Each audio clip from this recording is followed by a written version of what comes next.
There are literally tens of thousands of ROMs for just arcade genre alone, and like most of you, I've only played maybe a small fraction of that number.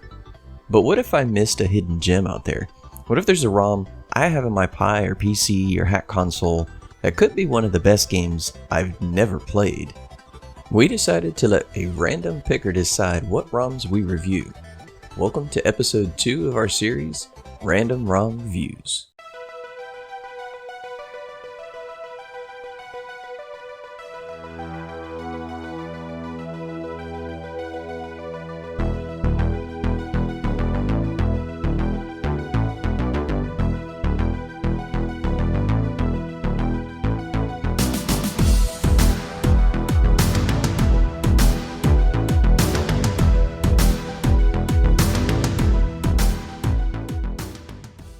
For our random ROM review of Stormblade, we will be looking at 4 categories: graphics, sound effects, which includes music, gameplay for controls, and lastly, difficulty for the overall scoring. Let's get into it. Stormblade was released in 1996 by Visco. It's a 2-player vertical-orientated shoot-'em-up. And I never saw one in an arcade, and I found out why. According to Arcade Museum, this is considered extremely rare. In fact, no cabinets exist in their database, and they are only aware of 12 circuit boards that even exist. So this one is high on the priority list for preservation. Shmups are not exactly known for their well-designed stories, and neither does Stormblade. You're immediately presented with a selection screen to choose up to 4 fighters, each with their own ship and weapon loadouts, with no apparent story at all, which is pretty okay by me as a big shmup fan myself.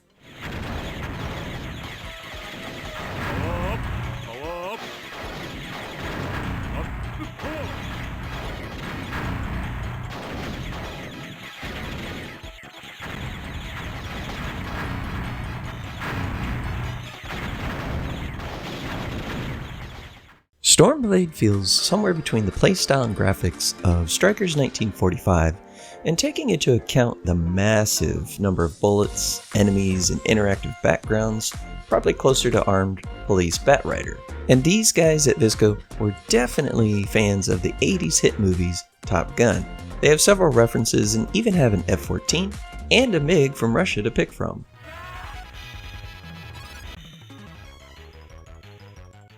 The first available pilot, Lucky, is the atypical American pilot flying an F-14, which is nothing like Iceman at all, right?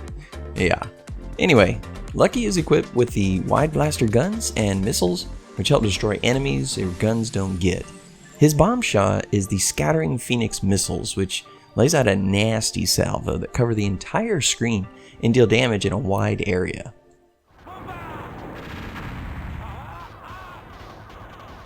Alex is your second available fighter, and he's from Russia, flying in his MiG-29 Fulcrum.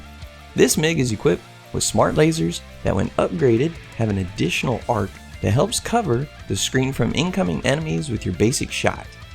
Alex does have my favorite bomb shot in the game, the Particle Beam Cannon, which focuses all the damage on a specific target, and yeah, it's both beautiful and epic.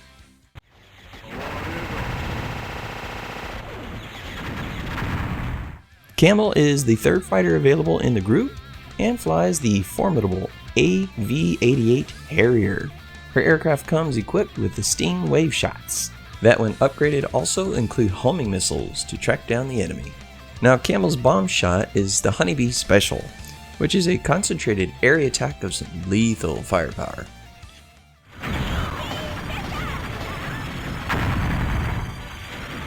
Isoroku is our last available fighter pilot, and he's equipped with his dogfighting Kamikaze Zero warplane. Pretty cool. His warplane comes equipped with a Buster flamethrower shot, and when you upgrade it, it gets this auto aim turned on for the side, which really helps clear the screen when you're in a pinch. His bomb shot is also pretty unique, as he summons a pack of kamikaze plane to inflict maximum damage. Oh yeah.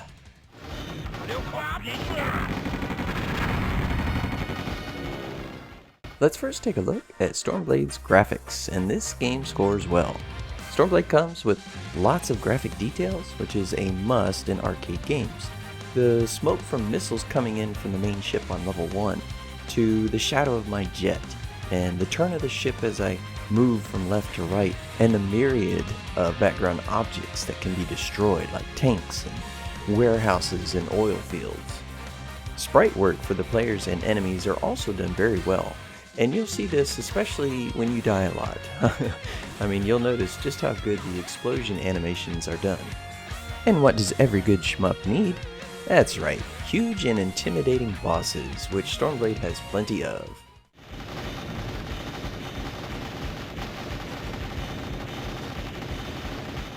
Next, let's talk about gameplay.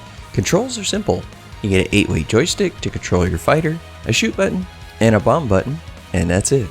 Definitely be aware, the shoot button does not have auto, so definitely get a button that your fingers will like, because you will be cranking out some shots, especially for the onslaught of enemies that are going to keep coming. Just make sure you get the power-ups quick.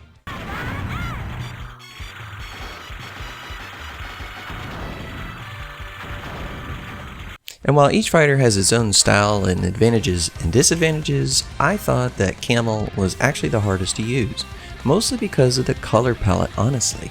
The ship is pink, her bullets are pink, her missiles are pink, and the enemy's bullets are close to that color, and they can blend in and snipe you very easily. And I found something similar with Isoroku. When he uses his special, it's extremely hard to tell if the enemy bullets are going to hurt you or not, or if the kamikaze planes are actually going to absorb those. And lastly, one other small thing that I noticed was the bomb icons. If you notice, they're actually in the gameplay area, and you can get lost hiding behind them, which is not good when you're trying to dodge a myriad of bullets that are coming at you. Having said all that though, the controls are extremely easy, they're very predictable, and they're a lot of fun, especially when you get the power-ups, even though you are going to die numerous times, regardless of your skill level.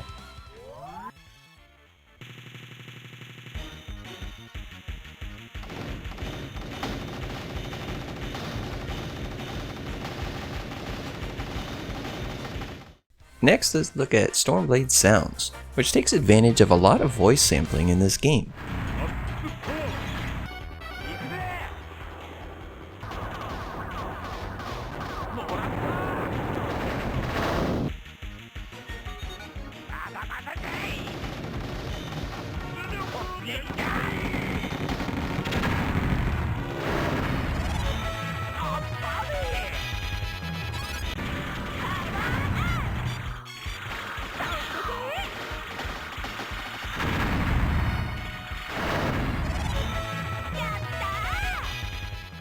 Level music is good, but nothing extraordinary, and each stage has a unique and groovy tune to keep you moving though. The kicker for me is the sound effects, including deep explosions, that really make the game feel more intense. Check these out.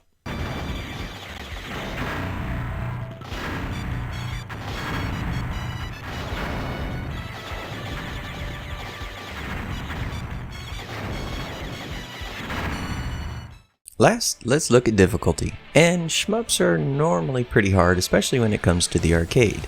And I've been a shmup fan since Life Force, and I play a lot of shooters.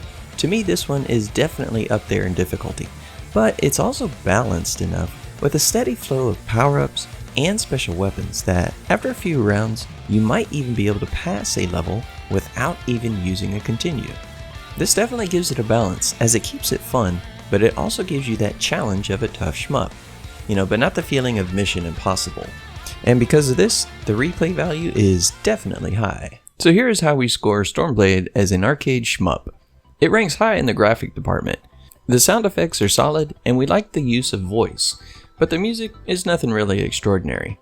Gameplay is simple and effective, but it took a hit due to some palette choices, lack of good auto fire ability, and bomb icons being in the gameplay area.